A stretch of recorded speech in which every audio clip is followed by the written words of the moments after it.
ಓಂ ಶ್ರೀ ಗುರುಬಸವಲಿಂಗಾಯ ನಮಃ.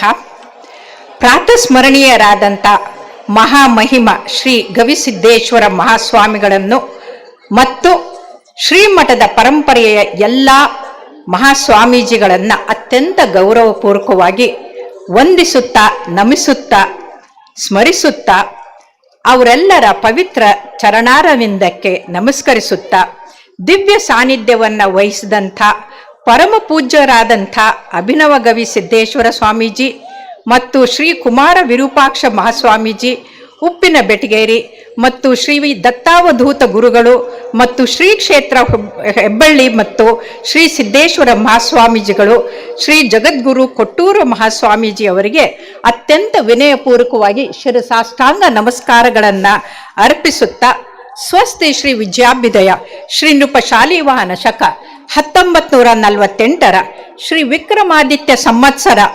2082 ಗತಕಲಿ ಕೃಷ್ಣ ಶಕ 5127 ಶ್ರೀ ವಿಶ್ವಾವಸುನಾಮ ಸಂವತ್ಸರದ ದಕ್ಷಿಣಾಯಣದ ಶರದೃತುವಿನ ಪುಷ್ಯ ಮಾಸದ ಶುಕ್ಲ ಪಕ್ಷದ ತದಿಗೆಯ ಎಲ್ಲರಿಗೂ ಮಂಗಳಕರವಾದಂಥ ಶುಭ ಮಂಗಳವಾರ ಮುಸ್ಸಂಜೆ ಗೋಧೂಳಿ ಕಾಲದಲ್ಲಿ ವಿಶ್ವವಿಖ್ಯಾತವಾದಂಥ ಶ್ರೀ ಗವಿಸಿದ್ದೇಶ್ವರ ಜಾತ್ರಾ ಮಹೋತ್ಸವದಲ್ಲಿ ಭಕ್ತಿ ಹಿತ ಚಿಂತನ ಸಭೆಗೆ ಸಡಗರ ಸಂಭ್ರಮ ಶ್ರದ್ಧಾ ಭಕ್ತಿಯಿಂದ ಆಗಮಿಸಿದ ಎಲ್ಲ ಭಕ್ತ ಶಿರೋಮಣಿಗಳಿಗೆ, ಮೇಲಾಗಿ ನನ್ನ ಮುದ್ದು ಮಕ್ಕಳಿಗೆ ನಿಮ್ಮ ಡಾಕ್ಟರ್ ವಿಜಯಲಕ್ಷ್ಮಿ ಮಾಡುವ ಹೃತ್ಪೂರ್ವಕ ವಂದನೆಗಳು, ಅಭಿನಂದನೆಗಳು. ಬಹುಶಃ ಭವಸಾಗರ ದಾಟಬೇಕಾದ್ರೆ ಭಕ್ತಿ ಸಾಗರ ಬೇಕು ಅಂತಂತಾರೆ. ಆ ಭಕ್ತಿ ಸಾಗರವನ್ನು ನಾನಿವತ್ತು ಸಾಯಂಕಾಲ ಇಲ್ಲಿ ಕೊಪ್ಪಳದ ಗವಿಸಿದ್ದೇಶ್ವರದಲ್ಲಿ ನೋಡಿದ್ದೀನಿ. ಯಾಕಂದರೆ ಇಲ್ಲಿ ಭಕ್ತಿ, ಶಕ್ತಿ ಮತ್ತು ಮುಕ್ತಿಯ ಅತ್ಯಂತ ಉತ್ಕೃಷ್ಟವಾದಂಥ ಸಂಗಮವನ್ನು ನಾನು ಕಂಡಿದ್ದೀನಿ. ಮಹಾಕುಂಭದಲ್ಲಿ ಮುಳುಗಿ ಬಂದಿದ್ದೀನಿ, ಆದರೆ ಇಲ್ಲಿ ನಿಮ್ಮಂಥ ಭಕ್ತರನ್ನು ನೋಡಿ ಮನ ತುಂಬಿ ಬಂದಿದೆ ಅಂತ ಹೇಳೋಕ್ಕೆ ಇಚ್ಛೆ ಪಡ್ತೀನಿ. ನನ್ನ ಪೂರ್ವ ಜನ್ಮದ ಪುಣ್ಯನೋ ಅಥವಾ ನಮ್ಮ ಅಜ್ಜನ ಆಶೀರ್ವಾದನೋ ಗೊತ್ತಿಲ್ಲ. ಯಾಕಂತಂದರೆ ಗವಿಸಿದ್ದೇಶ್ವರ ಮಠದ ಇಂಥ ಅದ್ಭುತವಾದಂಥ ಅಪರೂಪವಾದಂಥ ಒಂದು ಜಾತ್ರೆಯಲ್ಲಿ ಮುಖ್ಯ ಅತಿಥಿಯಾಗಿ ಗುರುಗಳಿಂದ ಆಶೀರ್ವಾದ ಪಡೆದು ನಿಮ್ಮನ್ನು ನೋಡುವಂಥ ಭಾಗ್ಯ ನನಗೆ ಸಿಕ್ಕಿದೆಯಲ್ಲ, ಅದು ದೊಡ್ಡ ಭಾಗ್ಯ ಅಂತ ನಾನು ಹೇಳ್ತೀನಿ. ಬಹುಶಃ ಇದಕ್ಕೆ ನಮ್ಮಪ್ಪ ಕಾರಣ ಅಂತ ಹೇಳ್ತೀನಿ. ಯಾಕಂದರೆ ನಾನು ಕೂಡ ಎಲ್ಲ ಡಾಕ್ಟ್ರು ಎಲ್ಲರ ಥರ ನನಗೆ ಪ್ರಮೋಷನ್ ಬರಲಿಲ್ಲ, ನನಗೆ ಇನ್ಕ್ರಿಮೆಂಟ್ ಬರಲಿಲ್ಲ, ನನಗೆ ಅದಾಗಲಿಲ್ಲ, ನನಗಿದಾಗಲಿಲ್ಲ ಅಂತ ಅವ್ರಿವ್ರ ಹತ್ರ ಹೋಗಿ ನಿಂತ್ಕೊಂಡು ಕೈ ಮುಗಿತಾ ಇದ್ದೆ. ಆಗ ನಮ್ಮಪ್ಪ ಹೇಳ್ದ, ಏ ವಿಜು ಬಾ ಇಲ್ಲಿ ಅಂತಂದೆ. ಏನಪ್ಪ ಅಂತಂದೆ. ನೋಡು, ಅವ್ರಿವ್ರ ಹತ್ರ ಹೋಗಿ ಕೈ ಮುಗಿದು ಬೇಡಕ್ಕೆ ಹೋಗಬೇಡ. ಅವರೆಲ್ಲ ಐರಾವತನ ಮೇಲೆ ಕೂತಂಥ ಇಂದ್ರರು, ಮೋಸ ಮಾಡ್ತಾರೆ ಹೊರತಾಗಿ ಅವ್ರಿಗೆ ಕೊಟ್ಟು ಗೊತ್ತಿಲ್ಲ. ನೀನು ಮಾಡಬೇಕಾಗಿರೋ ಕೆಲಸವನ್ನು ಸತ್ಯ ಶುದ್ಧವಾಗಿ, ಮನಪೂರ್ವಕವಾಗಿ, ನಿಷ್ಕಾಮವಾಗಿ ಆ ಸತ್ಯ ಕಾಯಕವನ್ನು ಮಾಡು. ಆ ಶಿವ ಕಣ್ಣು ಬಿಟ್ಟಾಗ ನಿನಗೆ ಕೇಳಿದನೇ ಎಲ್ಲ ಬರುತ್ತೆ ಅಂತಂದ. ನಾನು 7 ವಿಶ್ವ ದಾಖಲೆ ಮಾಡಿದೆ. ಹೋದ ವರ್ಷ ಅಟ್ಲಾಂಟಾನಲ್ಲಿ ಲೈಫ್ ಟೈಮ್ ಅಚೀವ್ಮೆಂಟ್ ಅವಾರ್ಡ್ನ ಅಮೇರಿಕನ್ ಕಾಲೇಜ್ ಆಫ್ ಸೊಸೈಟಿ ಅವರು ಕೊಟ್ಟರು. ಆದರೆ ಇವತ್ತು ನನಗನ್ಸುತ್ತೆ ಶಿವ ಕಣ್ಣು ಬಿಟ್ಟಿದ್ದಾನೆ. ಹಾಗಾಗಿ ಶಿವನ ಸಾಕ್ಷಾತ್ಕಾರವನ್ನು ಪಡೆಯುವಂಥ ಈ ಭಕ್ತ ಸಾಗರದ ಮಧ್ಯಕ್ಕೆ ನಾನೂ ಮಾತಾಡುವಂಥ ಸೌಭಾಗ್ಯ ನನಗೆ ಸಿಕ್ಕಿದೆ ಅಂದರೆ ಅದು ಶಿವ ಇವತ್ತು ಕಣ್ಣು ಬಿಟ್ಟಿದ್ದಾನೆ. ನಮ್ಮಪ್ಪನ ಮಾತು ನಿಜ ಅಂತ ನನಗನ್ಸುತ್ತೆ. ಇನ್ನು 3 ದಶಕಗಳ ಹಿಂದೆ ನಮ್ಮಪ್ಪ ಗುರುಸಿದ್ದಪ್ಪ, ನಮ್ಮ ಅಜ್ಜ ಗುರುಸಿದ್ದಪ್ಪನವರು ಅವ್ರು ಹೇಳಿದರು, B sincere and honest, everything follow ಅಂತಂದರು. ನಾನು 46 ವರ್ಷ ಸತತವಾಗಿ ಅತ್ಯಂತ ಸಿನ್ಸಿಯರ್ ಆಗಿ ಆನೆಸ್ಟಾಗಿ ಕೆಲಸ ಮಾಡಿದೆ. ನನ್ನ ಅಕ್ಕಪಕ್ಕದವ್ರು ಏನು ಮಾಡ್ತಾರೆ ಅಂತ ನಾನು ಗಮನಿಸಲಿಲ್ಲ, ಆದರೆ ನಾನು ಮಾತ್ರ ಮಾಡೋ ಕೆಲಸವನ್ನು ಮಾಡಿದೆ.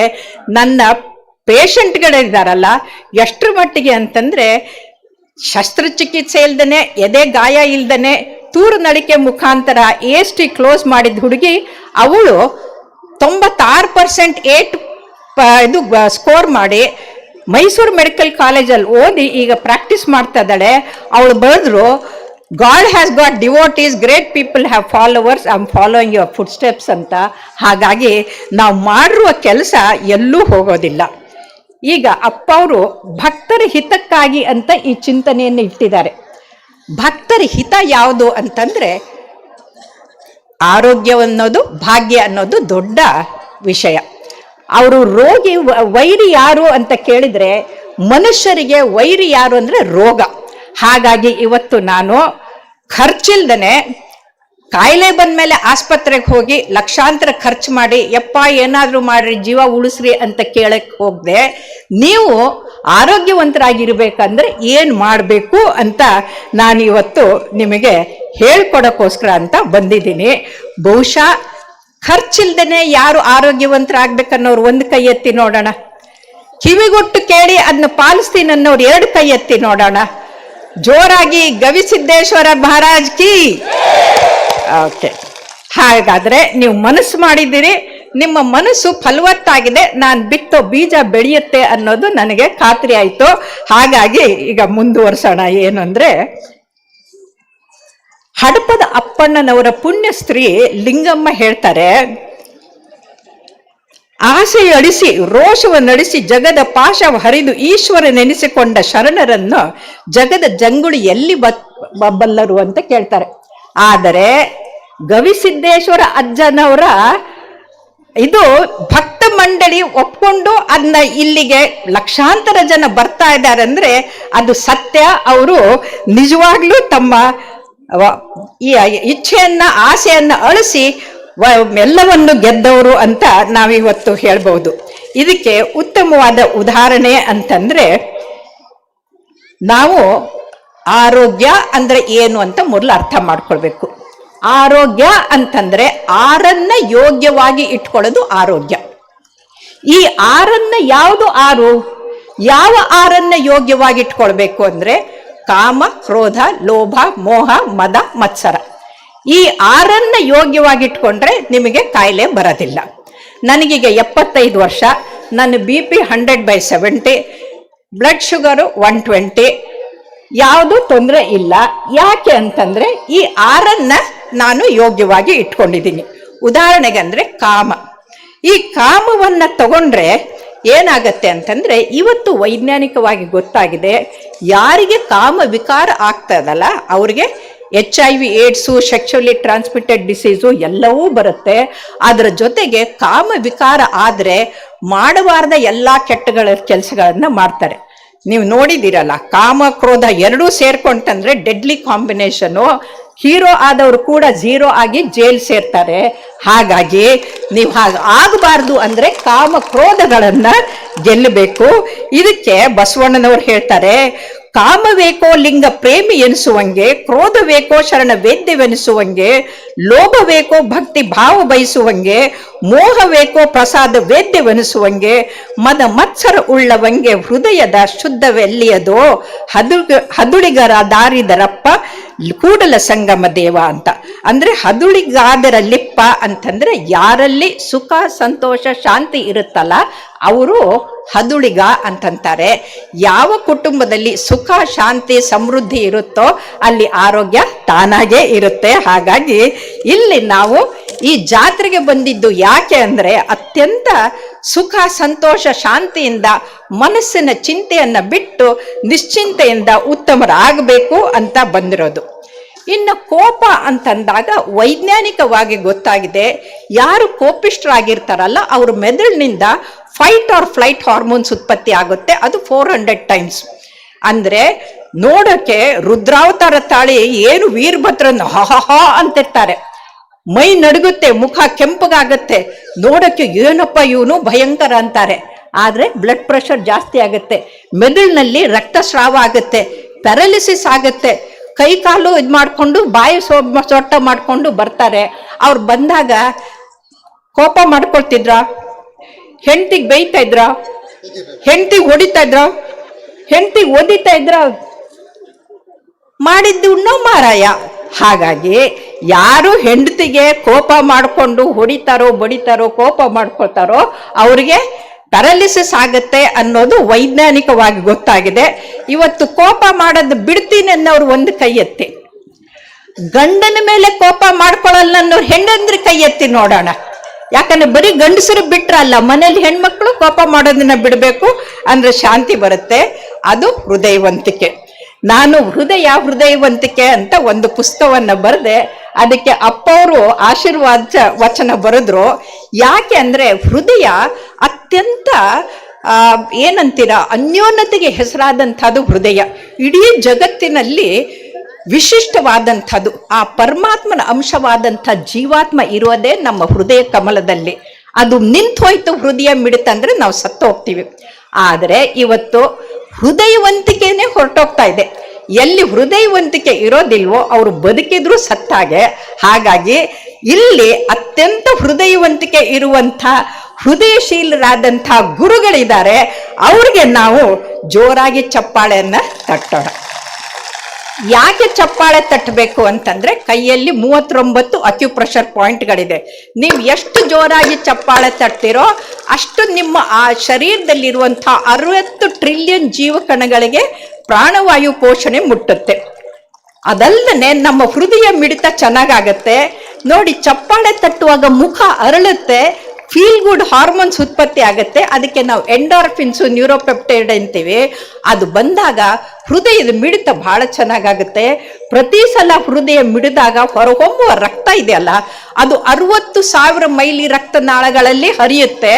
ನಮ್ಮ ಚೈತನ್ಯ ಹೆಚ್ಚಾಗತ್ತೆ. ಅಂದ್ರೆ ವಿಶ್ವವನ್ನ 1.5 ಪಟ್ಟು ಸುತ್ತಿ ಬಂದಷ್ಟು ಅಂಥ ಅಗಾಧವಾದಂಥ ಹೃದಯ ಆ ಭಗವಂತ ಕೊಟ್ಟಾಗ ನಾವು ಹೃದಯವಂತರಾಗಿ ದಾಸೋಹಿಗಳಾಗಿ ಈ ಗವಿಸಿದ್ದೇಶ್ವರ ಮಠದ ಜಾತ್ರೆಗೆ ಬಂದ್ರೆ ನೀವು ಹೃದಯವಂತರಾಗ್ತೀರಿ ಅಂತ ಅನ್ಕೊಂಡು ನೀವು ಎಷ್ಟು ಜೋರಾಗಿ ಸ್ವಾಮೀಜಿಯವ್ರಿಗೆ, ಈ ಮಠಕ್ಕೆ ಚಪ್ಪಾಳೆ ತಟ್ತೀರಿ ನೋಡೋಣ. ಈ ಚಪ್ಪಾಳೆ ಇಡೀ ಕೊಪ್ಪಳದ ಜನತೆಗೆ ಹೋಗಿ ಮುಟ್ಟಬೇಕು.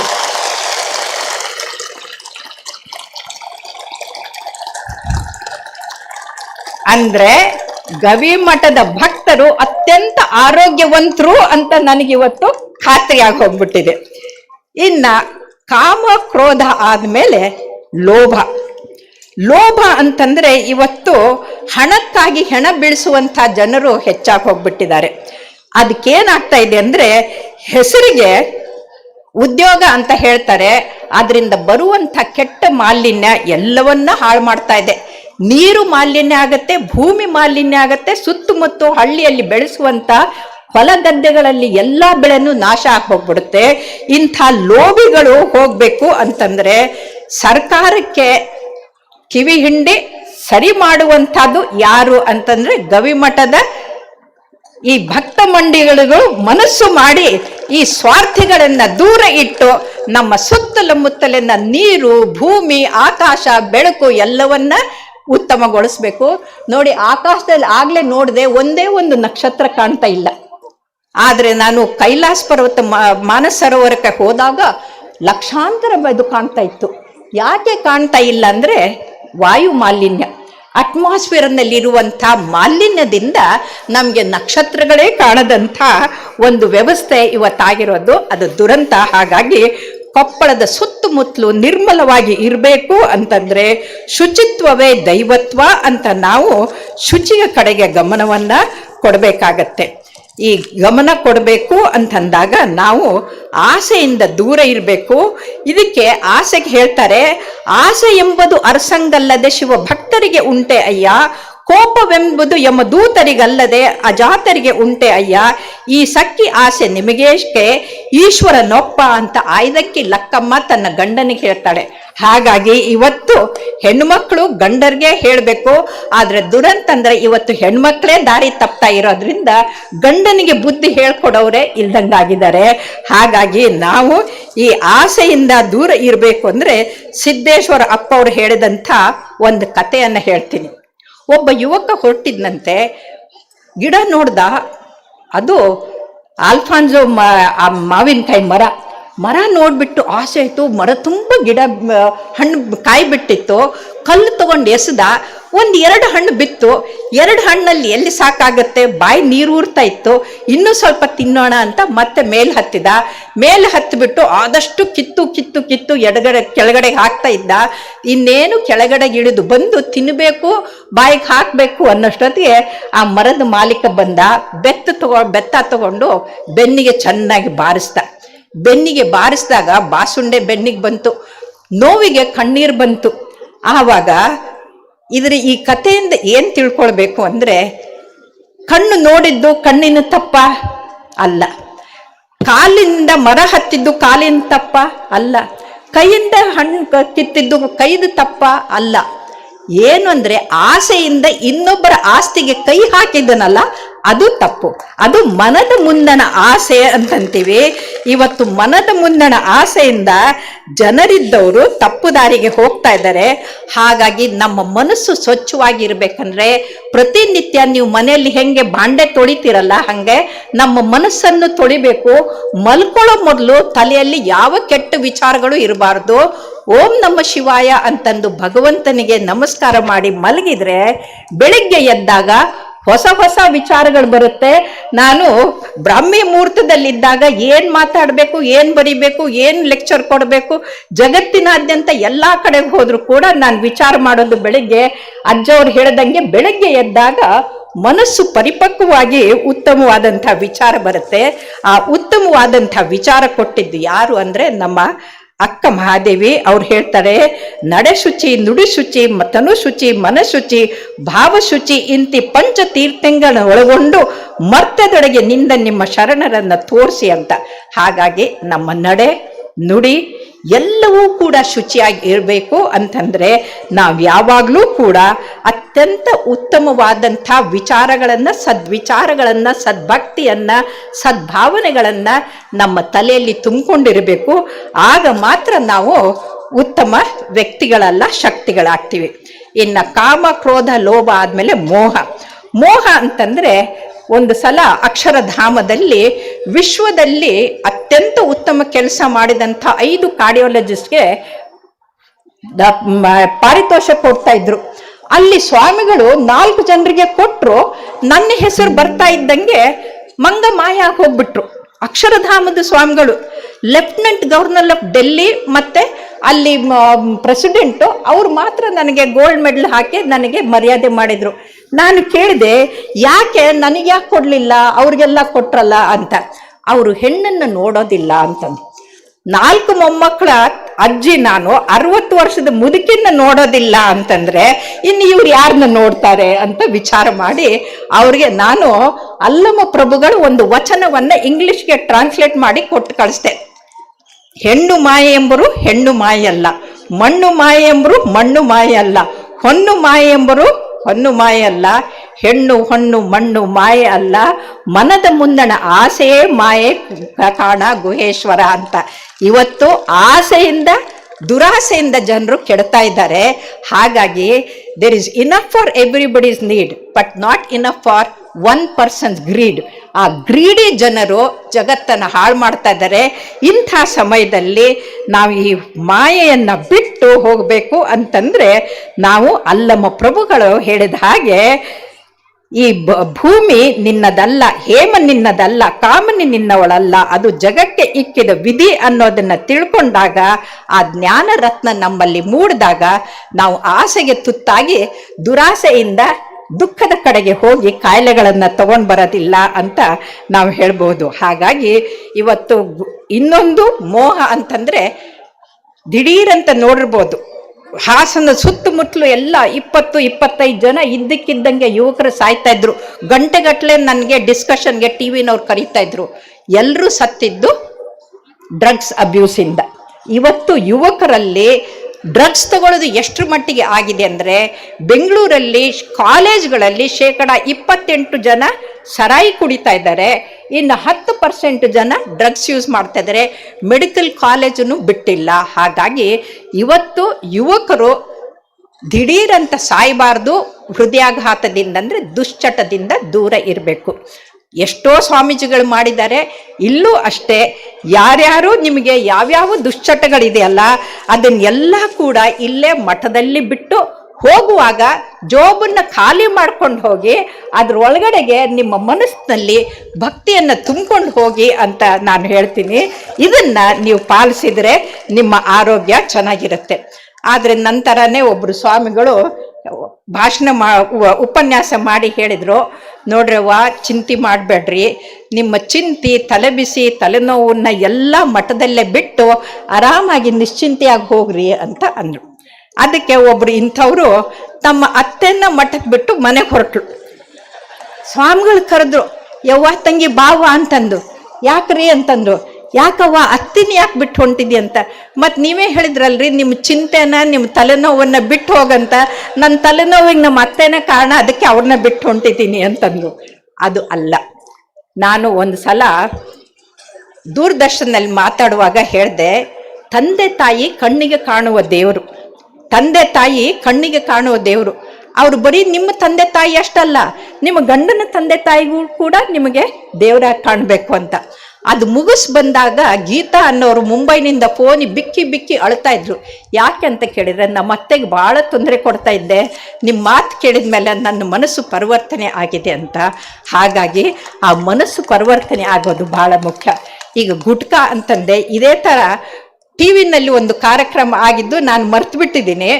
ಆದರೆ ಬೆಳಗಾವಿ ಏರ್ಪೋರ್ಟಲ್ಲಿ ಕೂತ್ಕೊಂಡಾಗ ಒಬ್ಬ ಫಿಲ್ಮ್ ಆ್ಯಕ್ಟರ್ ಬಂದರು. ಎಲ್ಲರೂ ಸರ್ ಸರ್ ಸರ್ ಅಂತ ಸೆಲ್ಫಿ ತೆಗೆಸ್ಕೊತಾ ಇದ್ರು. ಅವ್ರು ಬಂದು ನನ್ನ ಪಕ್ಕಕ್ಕೆ ಕೂತು, ಮೇಡಮ್ ಒಂದು ಸೆಲ್ಫಿ ಅಂದರು. ನಾನು ಎಸ್ ಅಂತ ಸ್ಮೈಲ್ ಕೊಟ್ಟೆ.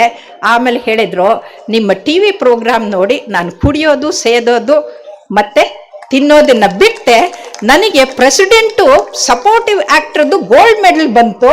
ನಿಮ್ಮ ದಯದಿಂದ ನಾನು ಬದುಕಿದ್ದೀನಿ, ನನ್ನ ಜೊತೆಗಿನವ್ರು ಎಲ್ಲ ಆಗಲೇ ಸತ್ತು ಸ್ವರ್ಗಕ್ಕೆ ಹೋದ್ರು ನರಕಕ್ಕೆ ಹೋದ್ರು ಗೊತ್ತಿಲ್ಲ ಅಂದರು. ಹಾಗಾಗಿ ಇವತ್ತು ನೀವು ಎಲ್ಲ ಚಿಂತೆಯನ್ನು ಎಲ್ಲವನ್ನೂ ಇಲ್ಲಿ ಬಿಟ್ಟು ಹೋಗಬೇಕು ಅಂತಂದರೆ ನಾವು ಅಂಬಿಗರ ಚೌಡಯ್ಯನ ಒಂದು ವಚನವನ್ನು ತಿಳ್ಕೊಳ್ಬೇಕು.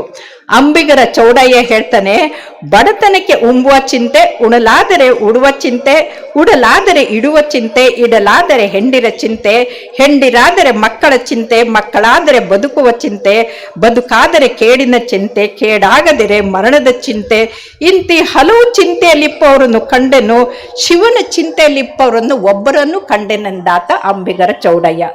ಎಲ್ಲರಿಗೂ ಚಿಂತೆ ಇದ್ದೇ ಇರುತ್ತೆ, ಆದರೆ ನಿಶ್ಚಿಂತೆಯಿಂದ ಬದುಕೋದನ್ನ ಕಲಿಬೇಕು. ಇಬ್ರು ಗೆಳತಿಯರಿದ್ರಂತೆ, ಮದುವೆ ಮಾಡ್ಕೊಂಡವ್ರು ಹೋದವರು ನಾಗಪಂಚಮಿಗೆ ಬರ್ತಾ ಇದ್ರು. ಅಲ್ಲಿ ಬಸ್ನಲ್ಲಿ ಸಿಗ್ತಾ ಇದ್ದಂಗೆ ಏನೇ ಚೆನ್ನಾಗಿದೆಯೇನೆ ಅಂತ ಒಬ್ಳು ಕೇಳಿದ್ಲು. ಇನ್ನೊಬ್ಳು ಏನಿದೇನು ಬಿಡೆ, ಏನು ಕಷ್ಟ ಅಂತಂದು. ಯಾಕೆ ಗಂಡ ಕುಡ್ಕ ಏನೇ ಅಂತ ಇವಳು ಕೇಳಿದ್ಲು. ಗಂಡ ಕುಡ್ಕ, ಅತ್ತೆ ಸುಡ್ಕ, ನಮ್ಮ ಮಾವ ದುಡ್ಕ, ಮಕ್ಕಳದಂತೂ ಸಾಕಾಗಿ ಹೋಗ್ಬಿಟ್ಟಿದೆ ಅಂತ ಹೇಳ್ಕೊಳಕ್ ಶುರು ಮಾಡಿದ್ಲು. ಅವಳು ಹೌದೇನೆ ಅಂತ ಕೇಳ್ತಾ ಹೋದ್ಲು. ಯಾರಾದರೂ ನಿಮ್ಮ ದುಃಖ ಕೇಳ್ತಾರಂದ್ರೆ ಹೇಳೋಕ್ಕೆ ಉತ್ಸಾಹ ಬರುತ್ತೆ. ಇವಳು ಹೇಳಿದ್ಲು. ಊರ ಅಗಸೆ ಬಾಗಿಲಿಗೆ ಬಂದರು. ಅವಳು ಇನ್ನೊಬ್ಳು ಜೋರಾಗಿ ಅಳೋಕೆ ಶುರು ಮಾಡಿದ್ಲು. ಅಯ್ಯೋ ನನ್ನ ಕಷ್ಟಕ್ಕೆ ನೀನು ಯಾಕೆ ಅಳ್ತೀಯ ಬಿಡೆ ಅಂತನ್ಲು. ನಿನ್ನ ಕಷ್ಟಕ್ಕೆ ಅಳ್ತಾ ಇಲ್ಲ ಕಣೆ, ಉದ್ದಕ್ಕೂ ನಿಂದೇ ರಾಮಾಯಣ ಹೇಳಿದೆ, ನನ್ನ ಕಷ್ಟ ಹೇಳ್ಕೊಳಕ್ ಸಮಯನೇ ಬಿಡ್ಲಿಲ್ವಲ್ಲೇ ಅಂತನ್ಲು. ಹಾಗಾಗಿ ಕೆಲವರು ಮನೆಯಲ್ಲಿ ಎಲ್ಲರ ಮನೆ ದೋಸೆ ತೂತು, ಅದು ಗೊತ್ತಿದ್ದಿದ್ದು. ಆದರೆ ಕೆಲವ್ರ ಮನೆ ಹಂಚೆ ತೂತಾಗಿರುತ್ತೆ, ಕೆಲವ್ರಿಗೆ ಹಂಚೆ ಇರೋದಿಲ್ಲ, ಇನ್ನು ಕೆಲವ್ರಿಗೆ ಒಲೆನೇ ಇರಲ್ಲ, ಇನ್ನು ಕೆಲವ್ರಿಗೆ ಮನೆ ಇರಲ್ಲ. ಅಂಥವ್ರನ್ನ ಯೋಚನೆ ಬಿಟ್ಟು ಬರೀ ನಮ್ಮದೇ ಯೋಚನೆ ಮಾಡಿದ್ರೆ ಅದು ಸರಿ ಅಲ್ಲ ಅಂತ. ಆದರೆ ಇಷ್ಟೆಲ್ಲ ಮಾತಾಡ್ತಾ ಇದ್ದೀನಲ್ಲ, ನನಗೂ ಒಂದು ದಿನ ಬಂದಿತ್ತು, ಬಹಳ ಚಿಂತೆ ಆಗ್ಬಿಟ್ಟಿತ್ತು. ಇಡೀ ದಕ್ಷಿಣ ಭಾರತಕ್ಕೆ ಮಕ್ಕಳಿಗೆ ಚಿಕಿತ್ಸೆ ಮಾಡುವಂಥ ಒಬ್ಬರು ಇರಲಿಲ್ಲ. ನನ್ನ ಗೆಳತಿ ಬಂದವಳು, what will happen to this child Vijay, what will happen to this child ಅಂತ ಕೇಳ್ತಾ ಇದ್ಲು. ಮಕ್ಕಳಿಗೆ ಟ್ರೀಟ್ಮೆಂಟೇ ಇಲ್ಲ. ಆಗ ನನಗೆ 48 ವರ್ಷ. ನಾನು ವಾರಾನ್ನದ ಥರ ಒಂದೊಂದು ವಾರ ಒಬ್ಬರು ಮನೆಯಲ್ಲಿದ್ದು ಅಮೇರಿಕಾಗೆ ಹೋಗಿ ಟ್ರೈನಿಂಗ್ ಮಾಡಿಕೊಂಡು ಎಲ್ಲ ಬಂದರೆ, ಇಲ್ಲಿ ನನ್ನ ವಿದ್ಯಾರ್ಥಿನೇ ನನ್ನ ಅಗೇನ್ಸ್ಟ್ ಕೋರ್ಟ್ ಕೇಸ್ ಹಾಕಿ ಕೋರ್ಟ್ಗೆ ಹೋದರು. ಸುಪ್ರೀಂ ಕೋರ್ಟ್ಗೆ ಹೋಗೋಕ್ಕೆ ಫೀಸ್ ಕೊಡೋಕ್ಕೆ ದುಡ್ಡಿಲ್ಲ. ಅಳ್ತಾ ಕೂತಿದ್ದೆ. ಅಂದರೆ ನಾವು ಹೇಗೆ ಎಷ್ಟು ಓದಿದ್ರು ಕೂಡ ಹೇಡಿಗಳಾಗ್ತೀವಿ ಒಂದೊಂದು ಸಲ ಕಷ್ಟ ಬಂದಾಗ ಅನ್ನೋದಕ್ಕೆ. ಆಗ ನಮ್ಮವ್ವ ಬರೀ 4ನೇ ಕ್ಲಾಸ್ ಓದಿದವಳು. ಅವಳು ಬಂದು ಆಕಳು ಹಾಲು ಮಾರಿ, ಸಗಣಿ ಕುಳ್ಳು ಮಾರಿ, ಕೂಡಿಟ್ಟಂಥ ಡಬ್ಬಿಯಲ್ಲಿ ಕೂಡಿಟ್ಟಂಥ ದುಡ್ಡನ್ನು ತಂದು ಕೊಟ್ಟು, ಹೇಡಿಗಳ ಥರ ಒಲೆ ಮುಂದೆ ಕೂತ್ಕೊಂಡ್ರೆ ಹತ್ರ ಹಣೆ ಬರ ಬದಲಾಗುತ್ತಾ, ಇಲ್ಲ ಹೋಗು ಹೋರಾಡು ಅಂತಂದ್ಲು. ಬಹುಶಃ ಅವ್ರು ಹೇಳಿ ದುಡ್ಡು ಕೊಟ್ಟಿದ್ರಿಂದ ನಾನು ಮುಂದೆ ವಿಶ್ವ ದಾಖಲೆ ಮೇಲೆ ಮಾಡ್ತಾ ವಿಶ್ವದಾದ್ಯಂತ ಹೆಸರು ಮಾಡಿದೆ. ಇದು ನಮ್ಮವ್ವ ನನಗೆ ಕೊಟ್ಟ ಧೈರ್ಯ. ಹಾಗಾಗಿ ಧೈರ್ಯಂ ಸರ್ವತ್ರ ಸಾಧ್ಯತೆ. ನಾವೇನೇ ಆದರೂ ಕೂಡ ಚಿಂತೆಯನ್ನು ಮಾಡೋದನ್ನು ಬಿಟ್ಟು ಅದಕ್ಕೆ ಚಿಂತನೆ ಮಾಡಬೇಕು ಅನ್ನೋದು ಬಹಳ ಮುಖ್ಯ. ಆದರೆ ಎಲ್ಲೋ ಒಂದು ಕಡೆಗೆ ಎಲ್ಲರೂ ಲಾಭದ ಹಿಂದೆ ಹೋಗ್ತಾರೆ.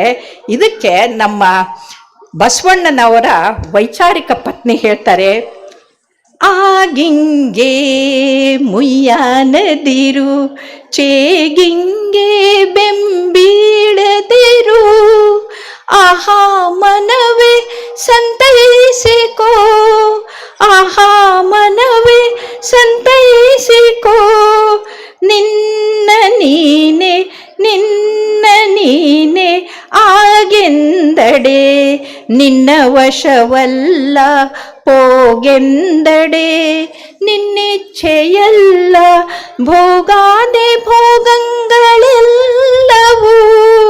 ಸಂಗಯ್ಯನಾಧೀನವಾಗಿ, ಸಂಗಯ್ಯನಾಧೀನವಾಗಿ.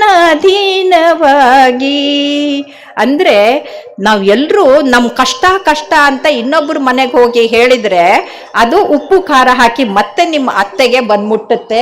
ಅದನ್ನ ಬಿಟ್ಟು ನಮ್ಮ ಮನಸ್ಸನ್ನು ನಾವು ಸಮಾಧಾನ ಮಾಡ್ಕೊಳ್ಬೇಕು. ಇವತ್ತೇನಾಗಿದೆ, ಎಲ್ಲರೂ ಸೈಕ್ಯಾಟ್ರಿಸ್ಟ್ ಹತ್ರ, ಸೈಕೋ ಅನಾಲಿಸ್ಟ್ ಹತ್ರ ಹೋಗಿ ಕೌನ್ಸಿಲಿಂಗ್ ಮಾಡ್ಕೋತಾರೆ.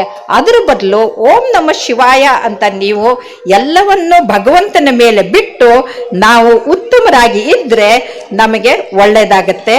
ಇದನ್ನೇ ನಮ್ಮ ಅಕ್ಕ ನಾಗಮ್ಮ ಕೂಡ ಹೇಳ್ತಾರೆ. ಇನ್ನ ಕಾಮ ಕ್ರೋಧ ಲೋಭ ಮೋಹ ಆದ್ಮೇಲೆ ಮದ ಮತ್ತು ಮತ್ಸರ. ಮದ ಅಂತಂದ್ರೆ ಪುರಂದರದಾಸರು ಹೇಳ್ತಾರೆ, ಅನ್ನ ಮದ, ಅರ್ಥ ಮದ, ಪ್ರಾಯದ ಮದ, ವಿದ್ಯಾಮಲ, ಕುಲದ ಮದ, ಕರ್ಮದ ಮದ, ಅಧಿಕಾರದ ಮದ, ರೂಪದ ಮದ. ಇವು ಎಲ್ಲ ಮದಗಳನ್ನು ಬಿಟ್ಟು ಕೇವಲ ಗುಣಕ್ಕೆ ಮಹತ್ವ ಕೊಡುವಂಥ ನಮ್ಮ ಅಜ್ಜನವರಿದಾರಲ್ಲ, ಅವ್ರಿಗೆ ನಾವು ಒಂದು ಸಲ ಜೋರಾಗಿ ಚಪ್ಪಾಳೆ ತಟ್ಟಬೇಕು. ಯಾಕಂದ್ರೆ ಈ ಮದಗಳಿಂದ ಇಡೀ ಎಲ್ಲ ಧ್ವಂಸ ಆಗುತ್ತೆ. ನನ್ನ ಹೆಸರು ಬರಲಿಲ್ಲ, ಅದು ಇದು ಅಂತ ಜಗಳಾಡೋರೇ ಜಾಸ್ತಿ ಆಗ್ತಾರೆ. ಇಲ್ಲಿ ಎಲ್ಲರೂ ಕೂಡ ಪ್ರೀತಿಯಿಂದ ಕೂತಿದ್ದಾರೆ, ಎಲ್ಲರೂ ಕೂಡ ಸಂತೋಷದಿಂದಿದ್ದಾರೆ. ಇದು ಬಹಳ ಮುಖ್ಯ. ಕೊನೆಯದಾಗಿ ಮತ್ಸರ ಅಂದ್ರೆ ಅದಕ್ಕೆ ಸಂಸ್ಕೃತ ಮತ್ಸರ, ಕನ್ನಡದಲ್ಲಿ ಹೊಟ್ಟೆ ಕಿಚ್ಚು ಅಂತ ಹೇಳ್ತಾರೆ. ಹೊಟ್ಟೆ ಕಿಚ್ಚು ಜಗತ್ತಿನ ಎಲ್ಲ ಕಾಯಿಲೆಗಳಿಗೆ ಮದ್ದಿದೆ, ಆದರೆ ಹೊಟ್ಟೆ ಕಿಚ್ಚಿಗೆ ಮದ್ದೇ ಇಲ್ಲ. ಆ ಹೊಟ್ಟೆ ಕಿಚ್ಚು ಯಾಕಂತಾರೆ ಅಂದ್ರೆ ವೈಜ್ಞಾನಿಕವಾಗಿ ಈಗ ಗೊತ್ತಾಗಿದೆ, ಯಾರಿಗೆ ಅಸೂಯೆ ಬರುತ್ತೆ, ಹೊಟ್ಟೆ ಕಿಚ್ಚು ಬರುತ್ತೆ, ಇನ್ನೊಬ್ರು ನೋಡಿ ಅಸೂಯೆ ಪಡ್ತಾರಲ್ಲ, ಅವ್ರಿಗೆ ಮೆದುಳಿನಿಂದ ಸ್ಟಿಮ್ಯುಲೇಷನ್ ಬಂದು ಹೈಡ್ರೋಕ್ಲೋರಿಕ್ ಆಸಿಡ್ ಉತ್ಪತ್ತಿ ಹೆಚ್ಚಾಗತ್ತೆ. ಇದು ತೋರಿಸಿದ್ದಾರೆ. 1-2 ಲೀಟರು ಹೈಡ್ರೋಕ್ಲೋರಿಕ್ ಆಸಿಡ್ ಉತ್ಪತ್ತಿ ಆದ್ರೆ ಹೊಟ್ಟೆ ಉರಿ ಬಂದ್ಬಿಡುತ್ತೆ. ಅದಕ್ಕೆ ಹೊಟ್ಟೆ ಉರಿ ಅಂತಂತೀವಿ. ಇನ್ನೊಬ್ರು ನೋಡ್ಕೊಂಡು ಹೊಟ್ಟೆ ಉರ್ಕೋಬೇಡ ಅನ್ನೋದು ಯಾವುದು, ಈ ಹೊಟ್ಟೆಯಲ್ಲಿ ಆಸಿಡ್ ಉತ್ಪತ್ತಿ ಆಗಬಾರ್ದು ಅಂತ. ಇಲ್ಲಿವರೆಗೂ ನನಗೆ ಹೊಟ್ಟೆ ಉರಿ ಬಂದೇ ಇಲ್ಲ. ನಿಮ್ಮಲ್ಲಿ ಎಷ್ಟು ಜನರಿಗೆ ಹೊಟ್ಟೆ ಉರಿ ಬಂದಿಲ್ಲ? ಕೈ ಎತ್ತಿ ನೋಡೋಣ. Very good. ಅಂದ್ರೆ ಭಕ್ತರು ಬಹಳ ಬಹಳ ಒಳ್ಳೆ ಭಕ್ತರು ಅಂತ. ನಿಮ್ಮಲ್ಲಿ ಎಷ್ಟು ಜನರಿಗೆ ಇಲ್ಲಿವರೆಗೂ ತಲೆನೋವೇ ಬಂದಿಲ್ಲ? ಕೈ ಎತ್ತಿ ನೋಡೋಣ. ಬಹಳ ಒಳ್ಳೇದು. ಯಾಕಂದ್ರೆ ಗುರುಗಳು ಮಾತ್ರ ಕೈ ಎತ್ತಾ ಇಲ್ಲ, ಇಲ್ಲಿ ಮೇಲಿದ್ದವ್ರು ಯಾರು ಎತ್ತಾ ಇಲ್ಲ. ಇನ್ನೊಂದಿಬ್ರು ಎತ್ತಿದ್ರು. ಒಂದು 10-15 ಜನರಿಗೆ ತಲೆನೋವು ಬಂದಿಲ್ಲ ಅಂತಾರೆ. ಯಾಕೆ ಹೇಳಿ? ನಮ್ಗೆ ಇಷ್ಟು ಜನರಿಗೂ ತಲೆನೇ ಇಲ್ಲ ಅಂತ. ಯಾಕಂದ್ರೆ ಯಾರಿಗೆ ತಲೆ ಹಚ್ಕೊಳ್ತಾರಲ್ಲ ಅವರು ತಲೆ ಬಿಸಿ ಮಾಡ್ಕೊಳ್ತಾರೆ, ಆದ್ರೆ ಯಾರೇ ತಲೆಗೆ ಹಚ್ಕೊಳ್ಳದೆ ಇರ್ತಾರಲ್ಲ ಅವರು ಚೆನ್ನಾಗಿರ್ತಾರೆ. ಅದಕ್ಕೆ ಸರ್ವಜ್ಞ ಹೇಳ್ತಾರೆ, ಅಂತಿಕ್ಕು ಇಂತಿಕ್ಕು ಎಂತಿಕ್ಕು ಎನ್ನಬೇಡ, ಆ ಶಿವನ್ ಇಕ್ಕಿದಂತೆ ಇರುವುದೇ ವಾಸಿ ಅಂತ. ಹಾಗಾಗಿ ನಾವೆಲ್ಲರೂ ಭಗವಂತ ಏನ್ ಕೊಟ್ಟಿದ್ದಾನೋ ಅದರಲ್ಲಿ ಸಂತೃಪ್ತರಾಗಿರೋಣ. ಯಾಕಂದ್ರೆ 3 ಥರದ ವ್ಯಕ್ತಿಗಳಿರ್ತಾರೆ. ಅತೃಪ್ತರು, ಅವ್ರಿಗೆ ನೀವು ಹಣೆ ಕೊಯ್ದು ಮಣೆ ಮಾಡಿದ್ರು ಅವ್ರಿಗೆ ಸಮಾಧಾನ ಆಗೋದಿಲ್ಲ. ಅಲ್ಪತೃಪ್ತರು, ಒಂದಿಷ್ಟು ಕೊಟ್ಟರು ಸಾಕು ಅಂತ. ಸಂತೃಪ್ತರು, ನನ್ನ ಹಾಗೆ ಭಗವಂತ ಕೊಟ್ಟಿದ್ದು ಸಾಕು ಅನ್ನೋದು. ಯಾರು ಸಂತೃಪ್ತರಾಗ್ತಿರ್ತೀವಿ ಅನ್ನೋರು ಕೈ ಎತ್ತಿ ನೋಡೋಣ. ಸಂತೃಪ್ತರಾಗಿರೋರಿಗೆ ಹೊಟ್ಟೆ ಕಿಚ್ಚು ಬರಲ್ಲ, ಯಾವ ಕಾಯಿಲೆನೂ ಬರೋದಿಲ್ಲ. ಜೋರಾಗಿ ಚಪ್ಪಾಳೆ ತಟ್ಟಿ. ಕೊನೆಯದಾಗಿ ಅರಿ ಷಡ್ವರ್ಗಗಳು ಅಂತಂದಾಗ ನಮ್ಮ ಮನಸ್ಸು ಮರ್ಕಟ ಆಗತ್ತೆ ಅಂತ. ಈ ಮನಸ್ಸನ್ನ ಸರಿ ಇಟ್ಕೊಳ್ಳೋದು ಹೇಗೆ ಅಂತ ಯಾವ ಸೈಕ್ಯಾಟ್ರಿಸ್ಟು ಹೇಳಿಲ್ಲ. ಅದಕ್ಕಿಂತ ಉತ್ತಮವಾಗಿ ಬಸವಣ್ಣನವರ ಅಕ್ಕ ನಾಗಮ್ಮ ಹೇಳಿದ್ದಾರೆ. ಅವ್ರ ಮೇಲೆ ಕಾದಂಬರಿ ಬರೆದಿದ್ದೀನಿ, ಅದನ್ನ ಸಿದ್ಧಗಂಗಾ ಸ್ವಾಮಿಗಳು ರಿಲೀಸ್ ಮಾಡಿದ್ರು. ಅದರಲ್ಲಿ ಮೊದಲೇ ವಚನನೇ ಏನಂದ್ರೆ, ಅಲ್ಲಮ್ಮ ಪ್ರಭುಗಳು ಬಸವಣ್ಣನವರು ಬರೆದ್ರೆ ಅತ್ಯಂತ ಹೆಚ್ಚು ವಚನ ಬರೆದಿದ್ದು ಅಕ್ಕ ನಾಗಮ್ಮ. ಇವತ್ತಿಗೆ ನಮಗೆ ಉಳಿದಿರುವಂತಹ ವಚನಗಳನ್ನು ಉಳಿಸಿದ್ದು ಅಕ್ಕ ನಾಗಮ್ಮ. ಶಿವಪೂಜೆ ಮಾಡೋ ಕೈಯಲ್ಲಿ ಢಾಲ್ ಹಿಡಿದು ಕತ್ತಿ ಹಿಡಿದು 3 ಕಡೆಗೆ ಯುದ್ಧ ಮಾಡಿ ಇವತ್ತಿನ ವಚನಗಳು ಉಳಿಸಿದ್ದಾರೆ. ಅದರಲ್ಲಿ 16 ವಚನಗಳಲ್ಲಿ ಇದು ಒಂದು. ಅದು ಯಾವುದು ಅಂತಂದ್ರೆ, ಮನದ ಒಡೆಯ ಮಹಾದೇವ. ಮನದ ಒಡೆಯ ಮಹಾದೇವ ಮನದವ ನೋಡಿವನೆಂದು ಮನುಜರಿಂದ ಕೈಯಿಂದ ಒಂದೊಂದು ನುಡಿಸುವನು. ಇದಕ್ಕೆ ಕಳವಳಿಸದಿರು ಮನವೇ, ಇದಕ್ಕೆ ಕಾತರಿಸದಿರು ತನವೇ. ಇವತ್ತು ವೈಜ್ಞಾನಿಕವಾಗಿ ಗೊತ್ತಾಗಿದೆ, ಯಾರು ಚಿಂತೆ ಮಾಡ್ತಾರಲ್ಲ ಅವ್ರಿಗೆ ಸೈಕೋಸೊಮ್ಯಾಟಿಕ್ ಡಿಸಾರ್ಡರ್ಸ್ ಬಂದ್ಬಿಡುತ್ತೆ. ಈ ಆಸ್ಮಾ ಕಾಯಿಲೆಗಳಾಯ್ತು ಎಲ್ಲ ಕೂಡ ಚಿಂತೆ ಮಾಡೋದ್ರಿಂದ, ಮೈಗ್ರೇನ್ ಎಲ್ಲ ಅದರಿಂದ ಬರುತ್ತೆ. ಆದರೆ ಕಳವಳಿಸದೆ ಇರು ಅಂತ ಹೇಳ್ತಾಳೆ. ನಿಜವನ್ನರಿತು ನಿಶ್ಚಿಂತೆಯಾಗಿರು ಕಂಡ ಅಂತ ಹೇಳ್ತಾರೆ. ನಿಜ ಅಂದ್ರೆ ಯಾವುದು? ಅಜ್ಜನ ಆಶೀರ್ವಾದ ನಮ್ಮ ಮೇಲೆ ಇದೆ ಅನ್ನೋ ನಿಜವನ್ನ ನೀವು ಅರ್ಥ ಮಾಡ್ಕೊಂಡ್ರೆ ನೀವು ನಿಶ್ಚಿಂತೆಯಾಗಿ ಹೋಗ್ತೀರಿ. ಹಾಗಾಗಿ ಬೆಟ್ಟದನಿಪ ಅಪರಾಧವನ್ನು ಬೊಟ್ಟಿನಲ್ಲಿ ತೊಡಿಯುವನು ಅಂತ ಆ ಶಿವ ಎಲ್ಲವನ್ನೂ ಕಡಿತಾ ಇರಬೇಕಾದ್ರೆ ನಾವು ಚಿಂತೆ ಮಾಡಿಕೊಂಡು ಅಯ್ಯೋ ಅಂತ ಎದೆ ಒಡ್ಕೊಂಡ್ಬಿಟ್ರೆ ಹಾರ್ಟ್ ಫೇಲ್ಯೂರ್ ಆಗಿ ಜಯದೇವನಲ್ಲಿ ಅಡ್ಮಿಟ್ ಆಗ್ಬೇಕಾಗತ್ತೆ. ಅದನ್ನ ಬಿಟ್ಟು ನಿಶ್ಚಿಂತೆಯಾಗಿ ಬದುಕಿದ್ರೆ ನಾವು ಉತ್ತಮವಾದಂಥ ಬದುಕವನ್ನ ನಡೆಸಬಹುದು ಅಂತ. ಹಾಗಾಗಿ ಇವತ್ತು ನಾವು ನಮ್ಮ ಮನಸ್ಸನ್ನ ಮಹಾದೇವ ಮಾಡ್ಕೋಬೇಕು. ಮನಸ್ಸನ್ನ ಕೆಡಿಸ್ಕೊಂಡು ನಾವು ದಾನವರಾಗಿ ಜೈಲು ಸೇರ್ಬೋದು ಅಥವಾ ಶಿಕ್ಷೆಗೆ ಪಡಿಬೋದು. ಆದರೆ ಮನಸ್ಸನ್ನ ಮಹಾದೇವ ಮಾಡಬೇಕು ಅಂತಂದ್ರೆ ಕೊಡುವ ಕೈಗಳಾಗಬೇಕು. ಬೇಡುವ ಕೈಗಳಾದ್ರೆ ಬಿಟ್ಟಿ ಭಾಗ್ಯಕ್ಕೆ ಕೈ ಒಡ್ಡಿದ್ರೆ ಭಿಕಾರಿಗಳಾಗ್ತೀವಿ. ಸಾಕು ಅಂತ ಕೊಡುವ ಕೈಗಳಾದ್ರೆ ನಾವು ಗವಿಸಿದ್ದೇಶ್ವರ ಭಕ್ತರಾಗ್ತೀವಿ. ಅದು ಕೋಟಿಗೊಂದು ನಾವು ಆದರ್ಶರಾಗ್ತೀವಿ. ಅದಕ್ಕೆ ಹೇಳ್ತಾರೆ, ಯಾವುದು ಉತ್ತಮವಾದಂಥದ್ದು ಅಂದರೆ, ಸತ್ಯಯುಗದಲ್ಲಿ ಶಿವನ ಪೂಜೆ ನಡೆದಿತ್ತಂತೆ. ಆವಾಗ ಬೇರೆ ಯಾವ ಧರ್ಮಗಳು ಜಾತಿಗಳು ಇರಲಿಲ್ಲ. ದೇವರು, ದಾನವರು, ಋಷಿಗಳು, ಮುನಿಗಳು ಎಲ್ಲರೂ ಸೇರ್ಕೊಂಡಿದ್ರು. ನಮ್ಮದು ಶ್ರೇಷ್ಠ ಅಂತ ಇದ್ರು. ಅಂಥ ಸಮಯದಲ್ಲಿ ನಾರಾಯಣ ತಡವಾಗಿ ಬಂದಂತೆ. ನಾರಾಯಣನಿಗೆ ಯಾಕೆ ತಡವಾಗಿ ಬಂದ್ರಿ ಅಂತ ಯಾರೋ ಕೇಳಿದ್ರಂತೆ. ಬರುವಾಗ ಒಬ್ಬ ಹಣ್ಣಣ್ಣು ಮುದುಕ ನಡುಗ್ತಾ ಇದ್ದ. ಚಳಿಗೆ ಅವನಿಗೆ ಏನೂ ಇರಲಿಲ್ಲ, ಬಟ್ಟೆ ಹರಿದಿತ್ತು. ಅವನಿಗೆ ಹೊದಿಸಿ ಬಿಸಿ ಮಾಡಿ ಅವನಿಗೆ ಬಂದೆ. ಆಮೇಲೆ ಒಬ್ಬಳು ಹೆಣ್ಣು ಮಗಳು ಅಳ್ತಾ ಇದ್ಲು, ಅವಳು ಮಗು ಅಳ್ತಾ ಇತ್ತು. ಮಗುಗೆ ಹಾಲು ಕುಡಿಸೋಕ್ಕೆ ಹಾಲಿರಲಿಲ್ಲ. ಅದಕ್ಕೆ ಹಾಲು ಕೊಟ್ಟು ಹಣ್ಣು ಕೊಟ್ಟು ಅವ್ರಿಗೆ ಉಪಚರಿಸಿ ಬಂದೆ. ಅದಕ್ಕೆ ತಡವಾಯ್ತು ಅಂತ. ಅದಕ್ಕೆ ಶಿವ ಹೇಳಿದ್ನಂತೆ, ಇದೇ ಶಿವನ ಅತ್ಯಂತ ಉತ್ತಮವಾದಂಥ ಪೂಜೆ ಅಂತ. ಹಾಗಾಗಿ ಸತ್ಯಯುಗದಿಂದ ಇಲ್ಲಿವರೆಗೂ ನೀವು ನೋಡಿ, ಕೊರೋನಾ ಕಾಲದಲ್ಲಿ ಲಕ್ಷಾಂತರ ಜನ ಅಲ್ಲ ಕೋಟ್ಯಾಂತರ ಜನವಾಗಿ ಉಚಿತವಾಗಿ ಆಹಾರವನ್ನ 80-90 ವರ್ಷದ ಮಹಿಳೆಯರು ಕೂಡ ಚಪಾತಿ ಮಾಡಿ ಕೊಟ್ಟರು. ಇದು ನಮ್ಮ ಭಾರತದ ಒಂದು ದಾಸೋಹ ಪದ್ಧತಿ. ನಾನು ಬರ್ತಾ ಕೇಳಿದೆ, ಎಲ್ಲರೂ ತಿರುಪತಿಗೆ ಹೋಗಿ ದುಡ್ಡು ಹಾಕಿ ಬರ್ತಾರೆ, ತಿರುಪತಿಯಿಂದ ದುಡ್ಡು ಪಡೆದವಳು ನಾನು ಅಂತ. ಒಂದು ಸಲ ದೇಣಿಗೆ ದಾನ ದಾಸೋಹ ಅಂತ ಬರೆದಿದ್ದೆ. ಅದನ್ನ ಅವರು ಸಪ್ತಗಿರಿಯಲ್ಲಿ ಮುದ್ರಣ ಮಾಡಿ ನನಗೆ 500 ರೂಪಾಯಿ ಕಳಿಸಿದ್ರು. ಯಾಕೆ ಅಂತಂದ್ರೆ, ದೇಣಿಗೆ ಅಂತಂದ್ರೆ ಪಾಶ್ಚಾತ್ಯರ ಪದ್ಧತಿ, ಡೊನೇಷನ್, ತಮ್ಮ ಹೆಸರು ಬರಬೇಕು ಅಂತ ಕೊಡುವಂಥದ್ದು. ಒಂದು ಸಲ ಶಿಕಾಗೋನಿಂದ ಕಾನ್ಫರೆನ್ಸ್ ಮುಗಿಸ್ಕೊಂಡು ಬಂದೆ. ಬೀದರ್ಗೆ ಇಳಿತಾ ಇದ್ದಂಗೆ ಧಗ ಧಗ ಧಗ ಅಂತ ಬಿಸಿಲು, ದಳ ದಳ ಅಂತ ಬೆವರು ಸುರಿತಾ ಇತ್ತು. ಯಾರೋ ಫ್ಯಾನ್ ಹಾಕಿದ್ರು. ಪುಣ್ಯಾತ್ಮ ಫ್ಯಾನ್ ಹಾಕಿದವರು ಹೊಟ್ಟೆ ತಂಪಿರ್ಲಿ ಅಂತ ಇದ್ದೆ. ಅಷ್ಟೊತ್ತಿಗೆ ಒಬ್ನು ಬಂದ, ಈ ತರ ಬಂದ್ಬಿಟ್ಟು ಬಂದ್ ಮಾಡ್ರು ಅಂತ. ನಾನು ಕರೆದೆ, ಯಾಕಪ್ಪ ತಮ್ಮ, ಯಾಕೆ ಬಂದ್ ಮಾಡ್ತಾ ಇದ್ದೀರಿ, ಇಷ್ಟು ಸೆಕೆ ಇದೆಯಲ್ಲ ಅಂತ. ಅವ್ವಾರ, ಈ ಫ್ಯಾನನ್ನ ನಾನೇ ಡೊನೇಷನ್ ಮಾಡಿದ್ದೀನಿ, ಅದ್ರ ಮೇಲೆ ನನ್ನ ಹೆಸರು ಬರೆದಿದ್ದೀನ್ರಿ. ಅದು ತಿರುಗ್ತು ಅಂದ್ರೆ ಯಾರಿಗೂ ನನ್ನ ಹೆಸರೇ ಕಾಣೋದಿಲ್ರಿ, ಅದಕ್ಕೆ ಬಂದು ಮಾಡಕತ್ತೀನ್ರಿ ಅಂತ. ನಮಗೆ ಅಂಥ ಡೊನೇಷನ್ ಕೊಡೋರು ಬೇಡ.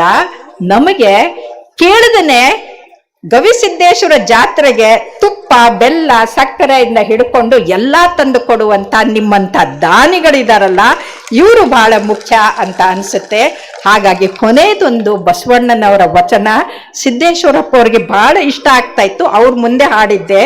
ಯಾವುದು ಅಂದ್ರೆ, ಸಂಸಾರವೆಂಬುದೊಂದು ಗಾಳಿಯ ಸೊಡರು, ಸಿರಿ ಎಂಬುದೊಂದು ಸಂತೆಯ ಮಂದಿ ಕಂಡಯ್ಯ.